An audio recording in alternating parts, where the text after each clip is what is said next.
Hey all, welcome to another episode of CrackBall Gaming. And before we get started, please like and subscribe because a couple of us are old here. We don't know how to use YouTube.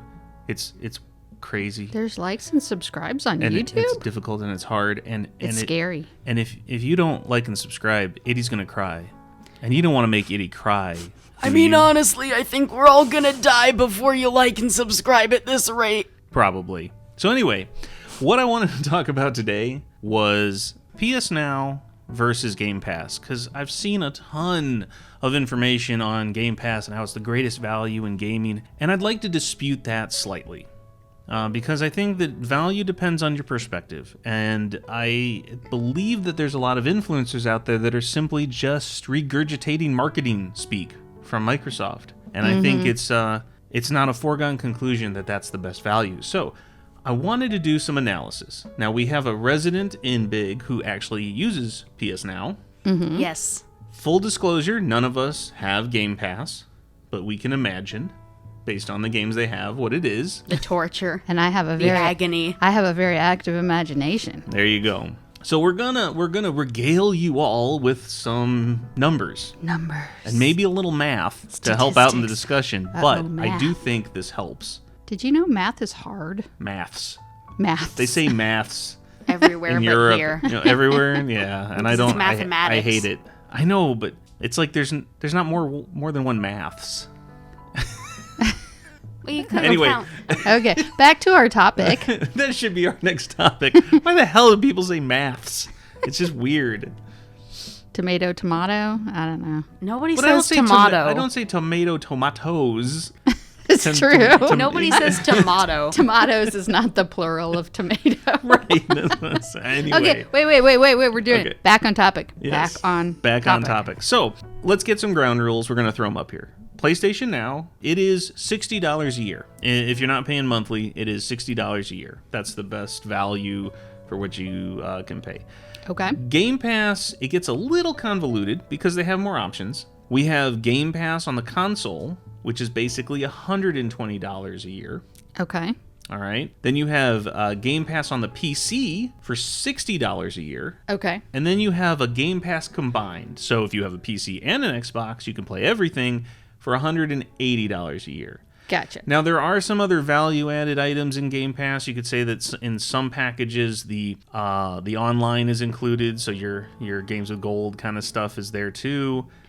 They do have their play on Android phones, some of the streaming. We're going to put that to the side, and we're just going to talk about value of games today, because there's some other value-added items, because PlayStation Now you can play on PC, so there's, we want to make the equivalence a little clean, right, we want to talk apples to apples, and so we're putting some guidelines around what we're talking about to help everybody understand and picture what it is that we're discussing.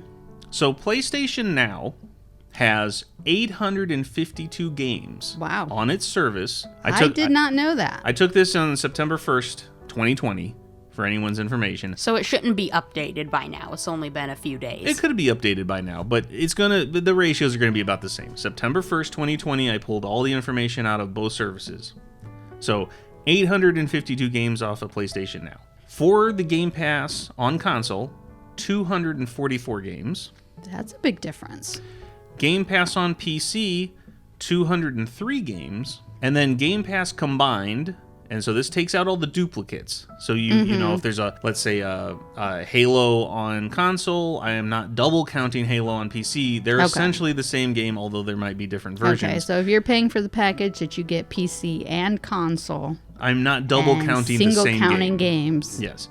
291 games. Okay. All right. So the best calculation you can start off with is value per game. Mm-hmm. PlayStation Now gives you 7 cents for every game on their platform. That's 7 cents for Final Fantasy 15 is really good. That's really good, right? So now if you took Game Pass console, it's 49 cents. So 50 cents per game. Still pretty good. Game Pass on PC, even better, 30 cents per game. Mm-hmm. The combined, 62 cents per game. So if you buy their biggest package, each game actually costs you the most per game. That's really interesting. Now you're still looking at obviously under $1 per game for any package, but the value of per game on PlayStation Now is dramatically better. Oh, yes. So if you're looking for how far your money can go, I think PlayStation Now shows the best value possible. Right. Not taking anything else into consideration. When you're talking about those two services, you have to take into consideration games that you may want to get and play that are not on those services, because those games you're going to have to buy independently. Sure, it depends on your budget. Right. Right. There's two consumers for these kinds of packages, I feel. The ones that are on a tight budget, well, they need their money to go as far as it can go. And the people that have nothing but money and they can buy all the possible gaming avenues possible. And so I can buy subscriptions and I can buy the individual games I want and you can have everything, right? Those are almost your two extremes. Now, one last part I wanted to put up here just for Game Pass clarification. There are 86 console-only games. There are 49 PC-only games. And then there's 156 games on their platform that are both. Okay. So if you buy PC, if you add PC, you're only getting 49 extra games for the extra money that you're spending, in theory. If you're adding console and you already have PC, you're only getting 86 additional games. And then you have to obviously look at the game sets and decide if the value is there for you. Now, both services, one of the things that I highlighted is between PS Now and Game Pass, there's only about 20 games, 25-ish games that are shared between both services. Oh, wow. That's interesting to me. Yes. I'm a bit surprised by that. I thought there might have been, I didn't expect that there would be a ton of overlap from them necessarily, but I thought from, a third party and or indie game development standpoint that there would be a bit more than that.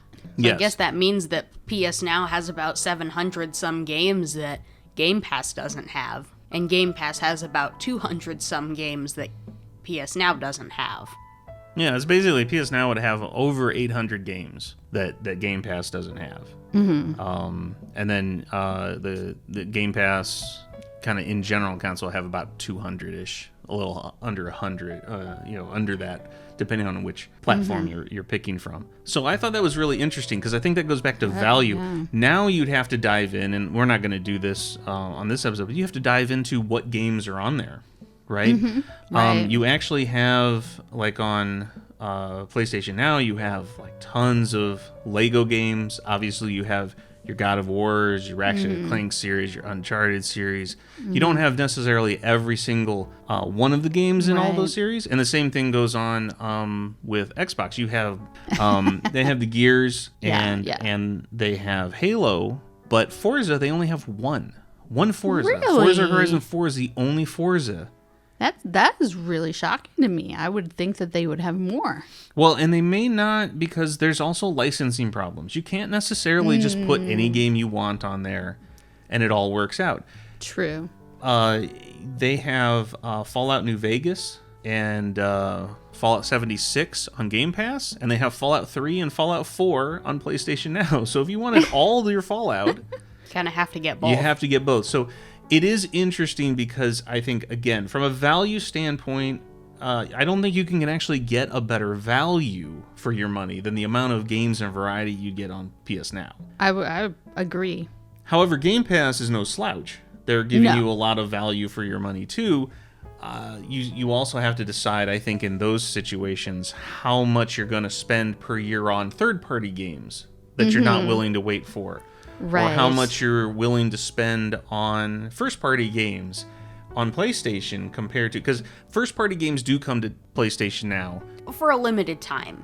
For a limited time, but a lot of the first-party games so far from PlayStation have all been single-player. So Right, and so you're not sitting and playing those like multiplayer games. But I do You're have to consuming admit- them and then moving on. I do have to admit, PS Now's multiplayer offerings are pretty lacking. Right, which is pretty normal, I think, for what PlayStation tends to offer. They offer a lot of single-player experiences and items like that, versus Microsoft has always made a concerted effort for everything that they're building to be multiplayer In some way. in some way, which is good and bad, because I think their single-player narrative games are horrible. in terms of what they've provided, weak. and Yeah, they're very seems weak. like that. They, they're relying on third-party driven games to have that, but obviously most third parties all are driving to live services and things, and their narrative Times are changing. Their narrative driven games are drying up, and so that's why I think Sony's platform for first party is standing out so much now, because they're still driving so hard into that area. Right, and that makes sense because obviously the third party developers want to create games that are going to have long lasting revenue streams versus Sony and their studios. They can focus on single player games that may or may not have additional revenue streams down the road. Now, Big, I want to understand a little bit about your experience with PlayStation Now, because I know I hear a lot of influencers talking about PS Now is not even a factor. You have to stream everything, and we know that a lot of that's not true anymore. It's been evolving. Oh, absolutely not. It has been... So, Sony is not good at marketing PS Now. They've done a horrible job in every aspect. I mean, just recently, they made PlayStation 2 games, they added a ton more, and made them downloadable to your console so you can play them without internet. So what are some of the examples of the PlayStation 2 games that you've been enjoying? There aren't that many PS2 games, but the only one I've actually played is Ape Escape 2. There's all the other ones are kind of Japanese-ish RPG. There was Wild Arms. I've heard of Wild Arms before. Mm-hmm. But other than that, they don't have any of the PS2 All-Star games. No Shadow of the Colossus, God of War, Ratchet & Clank, Sly Cooper. They don't have any of that in its original form. Some of that is available from PS3 remasters in the PS3 catalog.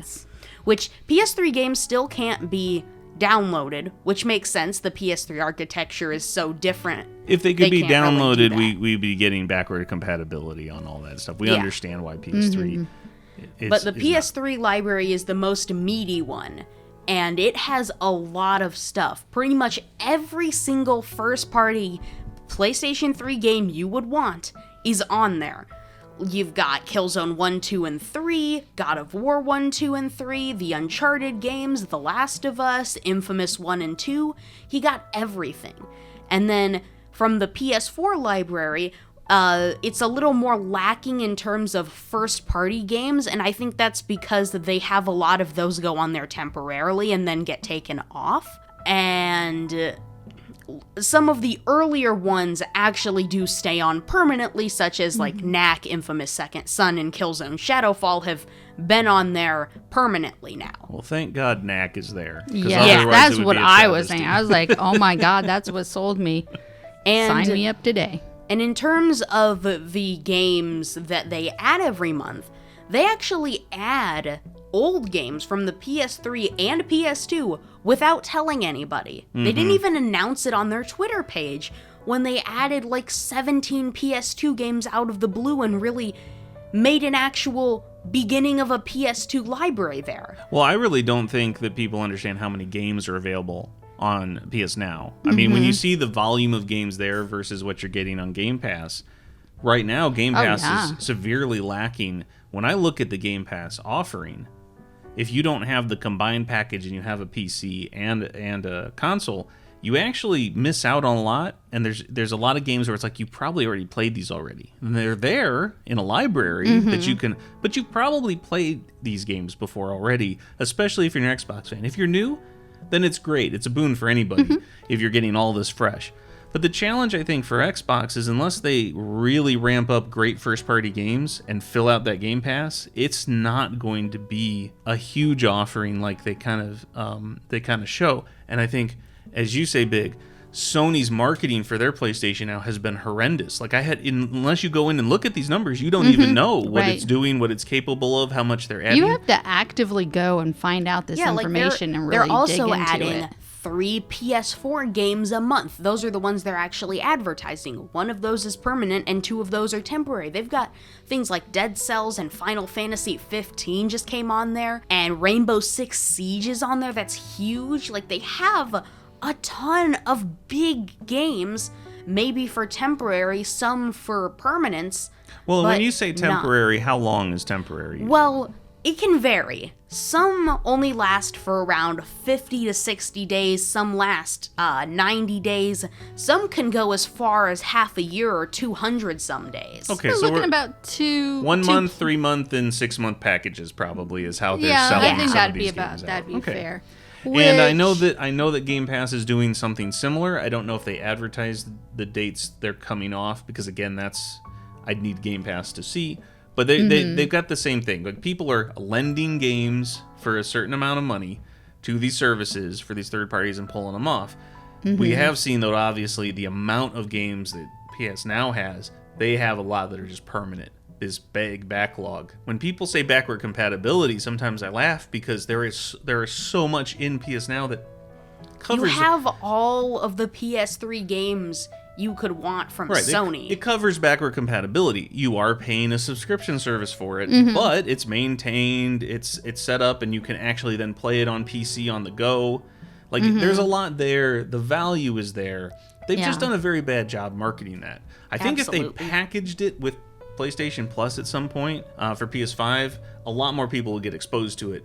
A lot more people would understand the value they're getting. But I think that was the goal. What we were trying to talk about today was really just kind of give a breakdown and make everybody realize Game Pass and PS Now are not so different. They are two different value propositions. Neither of them are bad propositions. It's just you need to pick the one that's right for you, check out the games you may want on one versus the other. It's that kind of thing. And, it's a ridiculous wealth of gaming either way you look at it. There's too many games to play everything. Yeah. Yep. All right, so I think that's it. Thank you for watching, listening, and enjoying our commentary on PS Now versus Game Pass. If you enjoyed it, give us a like. If you want to comment about your favorite service or the games you'd like to see most on those, we'd love to hear about it in the comments below.